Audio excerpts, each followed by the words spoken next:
Thank you. আরে না না, ঠিক আছে। আচ্ছা, আপনার কি এখানে বাড়ি? হ্যাঁ, এই সামনেই। ও, আপনার নাম? আশারুল। নাম বললো না, শুধু হেসে চলে গেল। এর মানে কি হতে পারে? আমার থেকে আপনি ভালো বুঝবেন, সিনেমাতে তো এরকম হয়, নাম না বলে হেসে সিগন্যাল দেওয়া।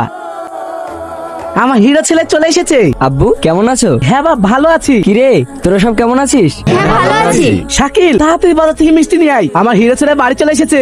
আজ আমি অনেক খুশি, পুরো গ্রামের মানুষকে মিষ্টি মুখ করাবো। শাকিল, ওই টোটোটাকে ফলো কর।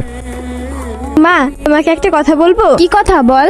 সোশ্যাল মিডিয়ায় ভিডিও করে সেলিমকে চেনো? ওর ভিডিও দেখেছি, কিন্তু সামনাসামনি কখনো দেখিনি। তোমাকে বলেছিলাম না, কলকাতা থেকে বাড়ি আসার সময় একজন আমাকে লিফট দিয়েছিল? সেটা তো বলেছিস, কিন্তু এর সাথে সেলিমের কি সম্পর্ক? সেদিন সেলিমের গাড়িতে করে এসেছিলাম, তারপর থেকে প্রতিদিন আমাকে ফলো করে। ও কি তোকে ডিস্টার্ব করে? কিন্তু আমার মনে হয় ও আমাকে পছন্দ করে, কিন্তু বলতে পারে না। তুই কি ওকে পছন্দ করিস? তেমন কিছু না, তবে ছেলেটা খারাপ না। তোর যদি ভালো মনে হয় তুই আগে কথা বল, তারপর না হয় আমি কথা বলবো। ঠিক আছে মা।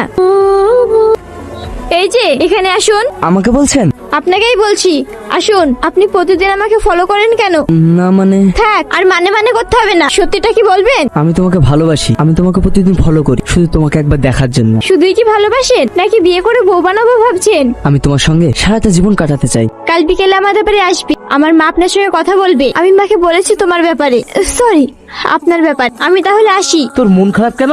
সেলিম, কি হয়েছে তোর? বল আমাদের। আমি একটা মেয়েকে ভালোবাসি। আজ ওদের বাড়ি গিয়েছিলাম। হাসি, যা সেলিমের জন্য চা করে নিয়ে আয়। ঠিক আছে মা। সেলিম, তোমাকে ডাকার একটাই কারণ। কি কারণ বলেন? দেখো বাবা, তুমি ভিডিও করো, অনেক মেয়ের সাথে চলাফেরা করো, আমার একটু পছন্দ না। সেগুলো তো সবই অভিনয়। তুমি হাসির থেকে দূরে থাকো, আর এটা বলার জন্যই তোমাকে ডেকেছি। তুই চিন্তা করিসনি, আমি নিজে ওদের বাড়ি গিয়ে কথা বলবো। তোমাকে যেতে হবে না, আমার কপালে যা আছে তাই হবে। হাসি, কি করছো? এতদিন পর তাহলে মনে পড়েছে আমাকে? তোমাকে ভুলেছি কখন যে নতুন করে মনে করব? খুব ভালো অভিনয় করেছো, এইভাবেই চালিয়ে যাও। কি বলছো এসব? হাসি, আমি হসপিটালে আছি, আমার কাছে একটু আসবে? তোমাকে দেখতে খুব ইচ্ছা করছে। আজ আমার বিয়ে, অভিনয় আমার সঙ্গে ভালোই করেছো, আজ যেন কারোর সঙ্গে করো না।